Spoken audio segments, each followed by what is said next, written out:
এমনি নিজের সংসারে থাকে নানান ঝামেলা, ১৭ কাজ হাজারো কাজ। সকালে রান্না করতে বসলে দুপুরে কি খাবো, দুপুরে রান্না করলে বিকালে নাস্তা কি খাবো, নাস্তা শেষ হলে রাতে কি খাবো, রাতে ঘুমায় পড়লে সকালে উঠে আবার কি খাবো। তো কি খাবো নিয়ে পড়ে থাকি। এরপরে তো আর সংসারে নানান পদের কাজ কারবার তো থাকেই।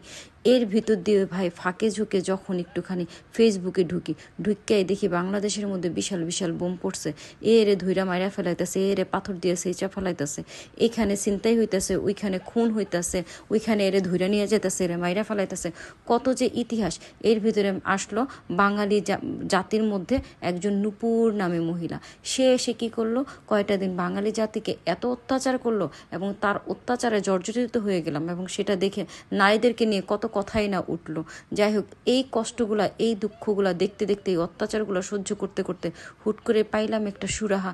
এক মহিলা কি করলো, তার স্বামীর জন্য কিডনি দিয়ে দিল। বাস, আমরা তো পেয়ে গেলাম একটা ইস্যু।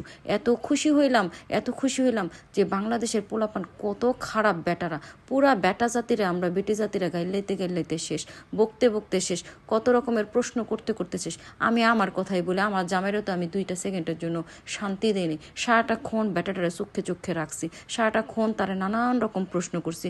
এগো, তুমি কি আমারে বেশি ভালোবাসো না অন্য কাউকে ভালোবাসো? সে বলতেছে তোমার মাথায় দোষ আছে। তারা এই প্রশ্ন করলেই সে আমারে বলতো মাথায় দোষ আছে। সে আমার সরাসরি উত্তরটা দিলেই পারতো যে আমি তোমাকেই শুধু বেশি ভালোবাসি। আরে ভাই, সেটা একটু বললে কি কষ্ট হইতো? এত বছর আমার সাথে সংসার করছ, ভালো তো তুই আমারই বাসবি, সেটা বলতেও সে ভয় পায়। তখনটা কেমনটা লাগে বলেন? তখন তো আমি তারে খোঁচাখুচি করবই, তারে খোঁচাখুচি করে সারাক্ষণ সন্দেহ করি, নিজে রাত্রে ঘুমাই না তারে ঘুমাইতে দিই।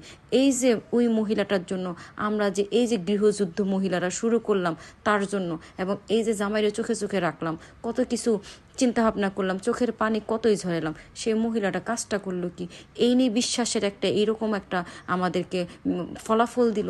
এত বিশ্বাস করলাম মহিলাটাকে, আর সেই মহিলা কাজটা করলো কি? রাত্রেবেলা ঘুমাইতে গেছি, শান্তি মতন ঘুমাবো, জামাইরে চোখে রাখতেছি, মোবাইলের ভিতরে পোস্ট দেখে সে তো সুন্দর উল্টা রিয়েকশন, আমাকে সে দিল খোঁচা, ইচ্ছা মতন শোনাইলো কথা। এখন ওই বেটের জন্য আমরা কি জন্য কথা শুনবো? ওই বেটের জন্য আমরা কেন কথা শুনবো? ওই মহিলা খারাপ দেখে কি আমরা খারাপ? বলেন তো দেখি। এখন তো ইচ্ছা মতন কথা শুনাইতেছে। তাকে যখন আমি বলি, এগো এই বেটি খারাপ দেখে কি আমরা খারাপ? মহিলাটা কত বদমাইশ, আমরা ওর কথা বিশ্বাস করছিলাম। কিন্তু মিষ্টি কথাতে চিরা তো আর ভিজবে না, সে তো ইচ্ছা মতন কথা শোনাইতেছে। এই যে দেখেন, এই মহিলাটার জন্য এখন আমরা কত কথা শুনালাম, আমাদের আবেগ বিফলে গেল, কষ্ট বিফলে গেল। ভাইরে ভাই, এই যে একটা অত্যাচার কয়দিন পর হইতেছে, কি পাইছে দেশের মানুষগুলা? পাইছেটা কি? এই যে আমরা সহজ সরল মন নিয়ে ফেসবুকে একটু ঢুকি, এটা সেটা একটু দেখি, আর এই ধরনের অকারেন্সগুলো আমাদেরকে দেখায় আমাদের মাথার মধ্যে কি যে ঢুকায়। আর জীবনে কোনো দিন এই মানুষের ফেসবুকে ঢুকে কোনো কিছু আর বিশ্বাসই করব না। নিজেরা ভালো থাকবো, সুখে থাকবো, শান্তিতে থাকবো, জামাইরে ভালো রাখবো, সন্তান ভালো রাখবো, নিজেরা ভালো থাকবো। নিজে ভালো তো জগৎ ভালো। এই পরের ঝগড়া নিয়ে ঘরের ভিতরে আর কখনোই কোনো কিছু করব না। তারপরে এই যে এত রান্নাবান্না করলাম, সবাই একটু বললেন তো রান্নাবান্নাগুলো কেমন হয়েছে। জামাইকে সুন্দর করে পরিবেশন কইরা, খাবার দাবার খাওয়াইয়া, আদর যত্ন কইরা, ওই যে খোঁচাখুচি দিছিলাম, বকা দিছিলাম, এটা সব ভুলাইয়া ফেলামো। আপনারাও কিন্তু ভুলাইয়া লাইবেন, বুঝছেন?